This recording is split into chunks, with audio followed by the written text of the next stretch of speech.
Hello दोस्तों, नमस्कार। मैं हूं राम सरपाल और आप देख रहे हैं राम क्लासेस फॉर बीएड।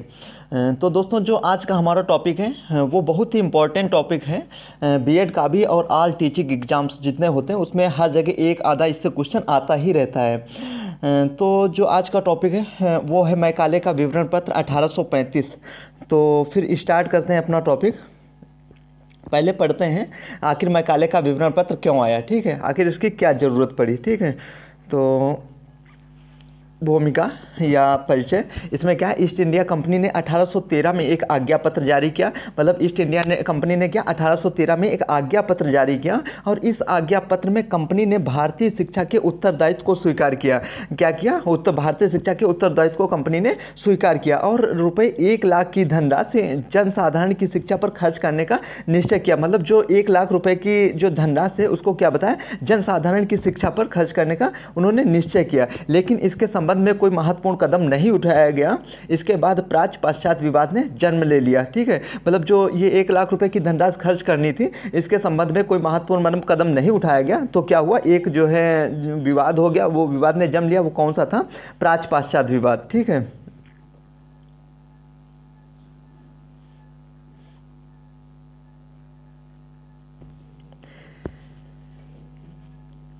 क्या था प्राच्य पाश्चात्य विवाद?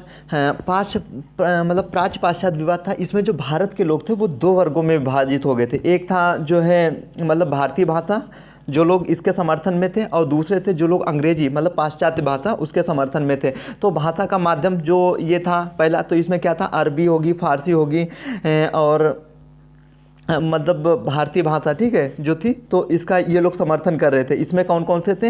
एच विल्सन हो गए, और विल्सन, ठीक है, ये पिल्सन गलत लिख गया, विल्सन होगा, एच विल्सन, ठीक है। और दूसरा हो गया वो HD प्रिंसेप आदि। ये लोग किसके समर्थक थे? भारतीय भाषा के, ठीक है। भारतीय भाषा मतलब इसमें इसको क्या बोलते हैं, प्राच्य साहित्य भी बोलते हैं, ठीक है। पहले वाला इसे क्या बोलते हैं, प्राच्य साहित्य भी बोलते हैं, और ये जो दूसरा इसे पाश्चात्य साहित्य भी बोलते हैं, ठीक है। तो इसमें क्या था, जो भाषा का माध्यम वो क्या बताया, अंग्रेजी बताया, ठीक है, पाश्चात्य भाषा। इसके समर्थक कौन थे? डेविस हेयर हो गए, राजा राम मोहन राय हो गए, लॉर्ड मैकाले हो गए, लॉर्ड बेंटिक हो गए। ये लोग किसके समर्थक थे? पाश्चात्य साइड के, ठीक है। तो पढ़ते हैं आगे।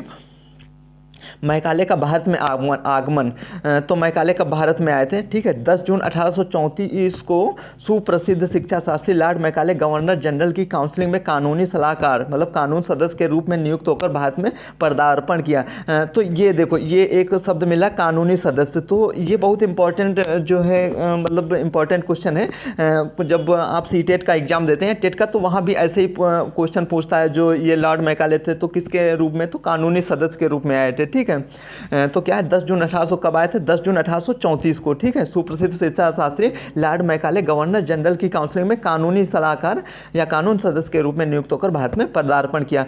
फिर क्या है आपका, तत्कालीन governor general Lord William Bentinck ने मैकाले को बंगाल की लोक शिक्षा समिति का अध्यक्ष नियुक्त किया। मतलब जो तत्कालीन गवर्नर जनरल थे लॉर्ड विलियम बेंटिक, उन्होंने क्या मैकाले को बंगाल का जो है बंगाल का लोक शिक्षा समिति का अध्यक्ष नियुक्त किया, ठीक है। मैकाले को किसने किया?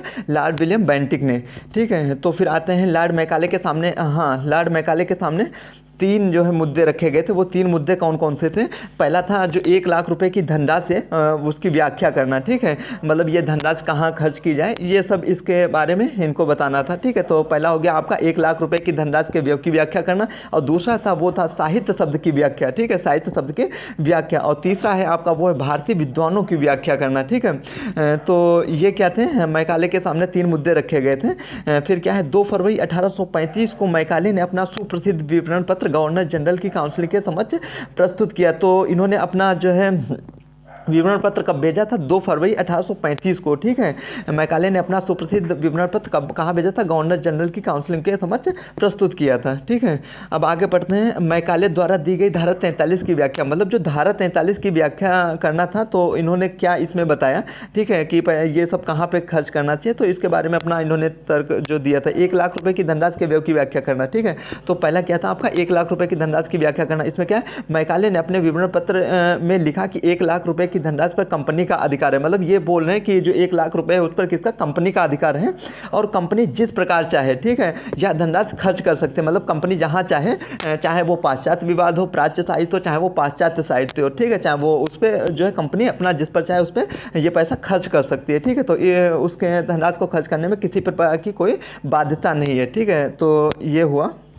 और दूसरा है आपका वो साहित्य शब्द की व्याख्या। तो साहित्य शब्द की व्याख्या इसमें क्या है, मैकाले ने धारा 43 की व्याख्या में साहित्य शब्द को स्पष्ट करते हुए लिखे कि साहित्य के अंतर्गत अंग्रेजी साहित्य ये आया, मतलब अंग्रेजी साहित्य की भी आएगा, ना कि केवल अरबी और फारसी। मतलब ये बोलते हैं केवल अरबी फारसी ही साहित्य नहीं आएगा, साहित्य के अंतर्गत कौन सा, अंग्रेजी साहित्य भी आएगा, ठीक है। और जो तीसरा है वो है आपका भारतीय विद्वानों की व्याख्या, ठीक है। मतलब भारतीय विद्वानों के अंतर्गत वह विद्वान आएंगे जो लॉक व मिल्टन मतलब ये उनकी बात कर रहा है पाश्चात्य साहित्य वालों की, ठीक है, क्योंकि लॉक मिल्टन किसमें थे, पाश्चात्य वालों में, ठीक है, कि दर्शन तथा कविता से संबंध हो, अर्थात केवल प्राच्य विद्वान ही नहीं अपितु पाश्चात्य विद्वान भी इस श्रेणी में आएंगे, ठीक है। तो ये आपका हो गया।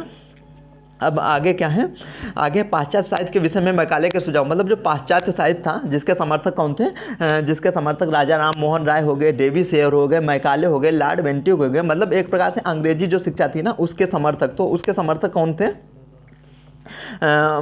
उसके के सुझाव की पाश्चात्य के मैकाले के सुझाव, ठीक है। साहित्य शब्द का अर्थ अंग्रेजी साहित्य थे।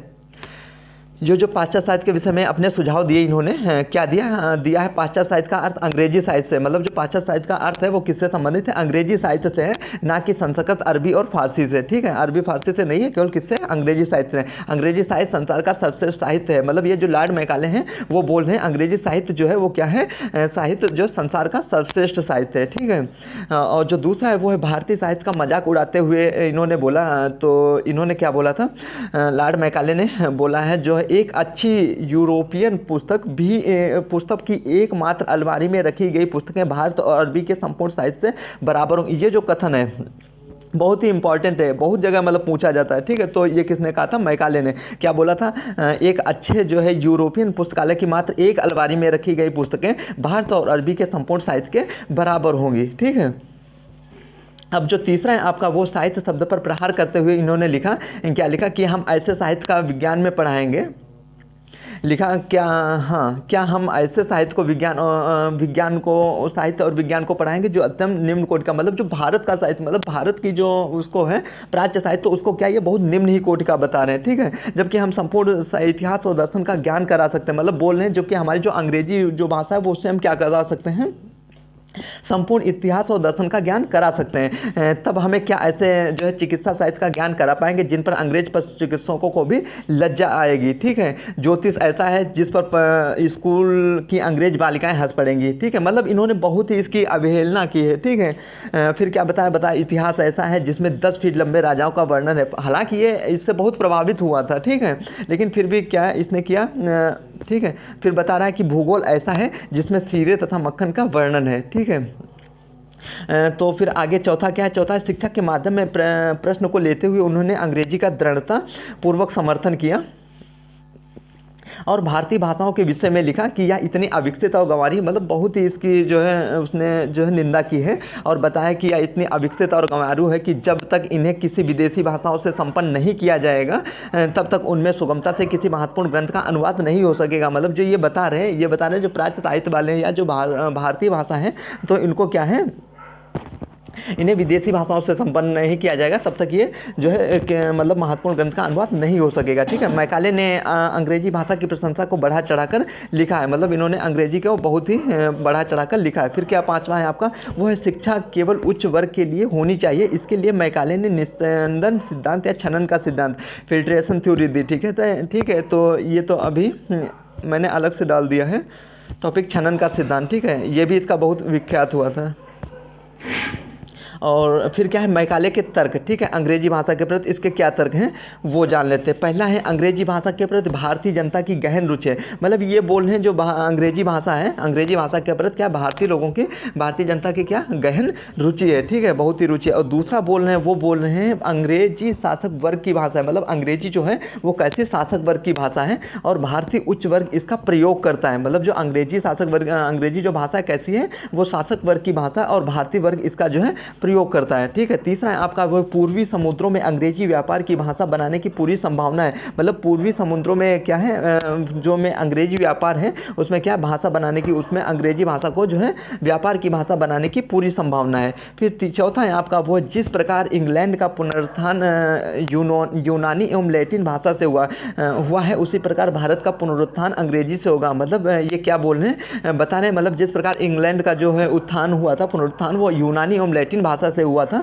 उसी प्रकार जो भारत का पुनरुत्थान होगा वो किससे होगा, अंग्रेजी से होगा, ठीक है। और पांचवा है आपका वो बता रहे हैं भारत को अंग्रेजी का विद्वान बनाया जा सकता है, अंग्रेजी का भारतीयों को, ठीक है, भारतीयों को क्या अंग्रेजी का विद्वान बनाया जा सकता है और प्रयत्न करना सरकार का परम कर्तव्य है। ये थे आपके मैकाले के तर्क अंग्रेजी भाषा के प्रति, ठीक है। फिर क्या आता है, फिर है जो है 7 मार्च 1835 को लॉर्ड विलियम बेंटिक ने मैकाले की सभी बातों को स्वीकार किया। क्या था 7 मार्च, कब स्वीकार किया था, 7 मार्च 1835 को लॉर्ड विलियम बेंटिक ने मैकाले की सभी बातों को स्वीकार कर लिया, ठीक है। फिर क्या है मतलब मैकाले की विवरण पत्र का मूल्यांकन में क्या होता है, गुण होते हैं और दोष होते हैं। तो पहला मतलब मैकाले का विवरण पत्र था या मैकाले का भारतीय शिक्षा में क्या योगदान दिया, ठीक है। तो इसके कौन कौन से गुण थे, पहला प्राच्य पाश्चात्य विवाद में तर्कपूर्ण निर्णय किया गया। जो प्राच्य पाश्चात्य विवाद था उसमें क्या इसने क्या निर्णयपूर्ण जो है तर्कपूर्ण निर्णय लिया था, ठीक है। फिर दूसरा धार्मिक शिक्षा पर मतलब धार्मिक शिक्षा पर इसमें रोक लगाई गई। और जो तीसरा है वो है पाश्चात्य साहित्य की वकालत या पाश्चात्य सभ्यता तथा ज्ञान को प्रोत्साहन करने का अवसर मिला, ठीक है। ये क्या है, पाश्चात्य साहित्य की वकालत या पाश्चात्य सभ्यता तथा ज्ञान को प्राप्त करने का अवसर मिला, किसे मिला, भारतीयों को, ठीक है। और जो चौथा है वो आपका प्रगतिशील शिक्षा की वकालत या प्रगतिशील शिक्षा पर जोर दिया गया, ठीक है। तो ये हुआ आपका। और फिर है मैकाले के विवरण पत्र के दोष, आखिर इसके कौन कौन से दोष थे, वो थे धारा 43 की पक्षपातपूर्ण व्याख्या करना। क्या है, धारा 43 की पक्षपातपूर्ण व्याख्या करना, ठीक है। मतलब इसने इसका बहुत ही जो है व्याख्या मतलब दोषपूर्ण व्याख्या की थी। और दूसरा आपका वो शिक्षा का माध्यम अंग्रेजी भाषा को बनाना, मतलब सिर्फ अंग्रेजी भाषा को ही शिक्षा का माध्यम नहीं होना चाहिए, ठीक है। तो ये क्या है, ये गलत है। फिर तीसरा है आपका वो भारतीय शिक्षा का अपमान, मतलब जिस प्रकार से इसने जो है हर एक चीज़ में क्या है भारतीयों की मतलब बुराई मतलब बहुत ही निंदा की है, ठीक है। तो ये भी गलत है, ठीक है। फिर चौथा है आपका वो भारतीय भाषाओं की उपेक्षा, इसने भारतीय भाषाओं की बहुत ही उपेक्षा की है, ठीक है। तो ये भी। फिर पांचवा है आपका वो उच्च शिक्षा देने में भेदभाव।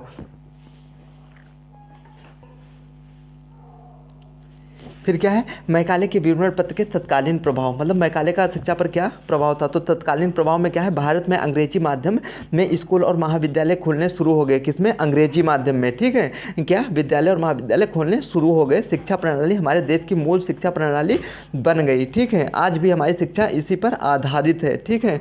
जो आज भी हमारी शिक्षा क्या है, इसी पर आधारित है। फिर दूसरा है आपका वो अंग्रेजी को राजकाज की भाषा घोषित कर दिया गया, मतलब अंग्रेजी को कहा कि राजकाज की भाषा किसे, अंग्रेजी को घोषित कर दिया गया, जिसके परिणाम स्वरूप अंग्रेजी भाषा का महत्व बढ़ गया। और तीसरा है आपका वो सरकार मैकाले के सुझावों से इतना प्रभावित हुए कि इन सुझावों के आधार पर उसने अपनी नई शिक्षा नीति की घोषणा कर दी। तो ये क्या थे, तत्कालीन प्रभाव। अब इसके पढ़ते हैं दीर्घकालीन प्रभाव। दीर्घकालीन प्रभाव में क्या है, मैकाले के विवरण पत्र के दीर्घकालीन प्रभाव, भारतीयों को पाश्चात्य साहित्य तथा अंग्रेजी का ज्ञान हुआ। क्या वो भारतीयों को पाश्चात्य साहित्य तथा अंग्रेजी का ज्ञान हुआ, जिससे वर्तमान संदर्भ में अनेक लाभ हुए, ठीक है। तो ये क्या दीर्घकालीन प्रभाव थे। और दूसरा कौन सा, वो बालक तथा राष्ट्र की उन्नति हेतु प्रगतिशील शिक्षा पर बल दिया गया, किस पर, प्रगतिशील शिक्षा पर बल दिया गया। और तीसरा है वो है आपका पाश्चात्य सभ्यता और संस्कृति के प्रति ज्ञान प्राप्त करने में अवसर मिला, किसके प्रति, पाश्चात्य सभ्यता और संस्कृति के प्रति भारतीय लोगों को क्या है ज्ञान प्राप्त करने का अवसर मिला। तो ये था आज का हमारा टॉपिक। वीडियो अच्छी लगी हो तो लाइक करें, शेयर करें, और कोई डाउट हो तो कमेंट में पूछें, ठीक है। चैनल को सब्सक्राइब करना बिल्कुल ना भूलें, ठीक है, ताकि आने वाले हर वीडियो की नोटिफिकेशन आप तक पहुंच सके। बहुत बहुत धन्यवाद, मिलते हैं अगले टॉपिक।